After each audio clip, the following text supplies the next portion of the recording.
En général, c'est un lieu, un pays ou quelque chose d'emblématique. Et c'est vrai que j'avais signé le roman du parfum l'année dernière. Et avec Vladimir, on a pensé que cette année, le café, c'était quelque chose de très important. Parce qu'il y a beaucoup de parallèles entre le parfum et le café, comme il y a beaucoup de parallèles entre le café et le vin. Parce que vous savez qu'il y a des grands crus de café, comme il y a des grands crus de vin.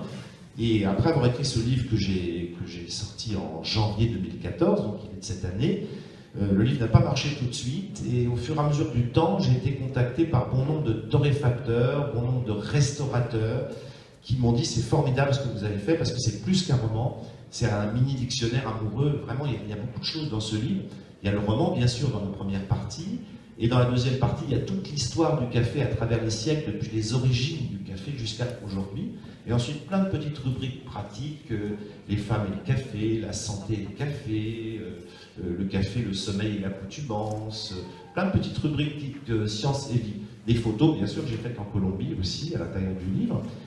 Et beaucoup de restaurateurs me contactent aujourd'hui, achètent mon livre, viennent me voir sur des salons, parce que je fais beaucoup de salons, toutes les semaines je suis dans un lieu différent, et viennent me voir pour rajouter une carte des cafés à leur carte à la fin du repas. Et ça, je trouve ça formidable, en proposant à leurs clients des grands crus de café pour à peine plus cher qu'un simple expresso sur un comptoir d'un zinc. Et ça, c'est formidable. Donc le message à travers ce livre, c'était si vous pouvez changer un petit peu vos habitudes en matière de café, moi je serais ravi d'éduquer un petit peu les gens à des grands crus de café, parce qu'on a recensé à travers le monde de 400 grands crus de café différents. Et comme le vin, le café a son langage. Donc j'ai fait à la fin du livre un abécédaire amoureux du café, où on parle café comme on parle des vins. Et vous savez qu'il y a des nés, pour avoir écrit le roman du parfum, les Daniens, il y a des nés en parfum, bien sûr, il y a des nés en vin, et il y a des nés en café aussi. Et j'ai travaillé avec Gloria Montenegro, qui est l'ex-ambassadrice du Guatemala en France, qui est commandeur de la Légion d'honneur, et qui a un institut à Paris qui s'appelle la Caféothèque, c'est-à-dire sur plus de 200 mètres carrés, elle propose des grands crus à ses clients. Et elle a créé une université de café à Paris, c'est formidable, où elle donne des cours sur l'histoire du café à travers le monde. Et on peut déguster chez elle tous les plus grands crus de Colombie, d'Afrique, du Guatemala, bien sûr, puisque c'est son pays d'origine. Donc elle a tendance à proposer un petit peu plus des grands crus du Guatemala. Mais c'est une personne vraiment extraordinaire et j'ai beaucoup de plaisir à travailler avec elle. J'ai même rajouté 2 de ses poèmes à la fin du livre. Vous voyez, c'est vraiment un livre complet. Roman, histoire du café, rubrique, plus 2 poésies. Et il y en a un qui est assez sympa, qui s'appelle Le café jaloux du vin. À la mémoire de Philippe Quérol, donc un baron du vin qui s'est prêté au café. Jaloux de la destinée du vin, un café emprunta le chemin de la bouteille.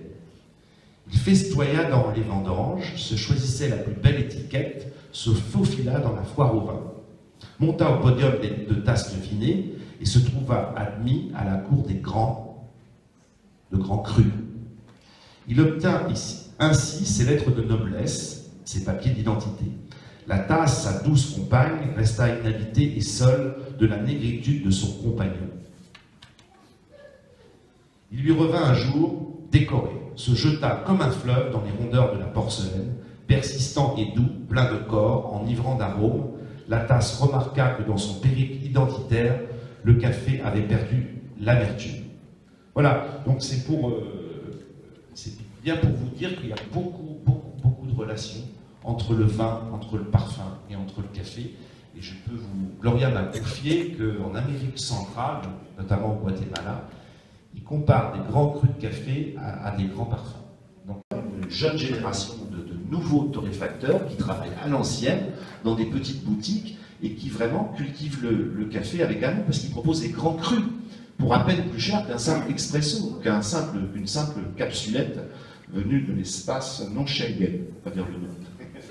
C'est encourageant parce que ça ressemble au phénomène des microbrasseries qui se développent face à des gros brasseurs industriels. Absolument, et il y en a 800 et il y a du travail pour tout le monde parce que Nespresso, même si ça représente 30% du café en France et 30% du café mondial, il reste encore 70% pour les autres et c'est plutôt encourageant.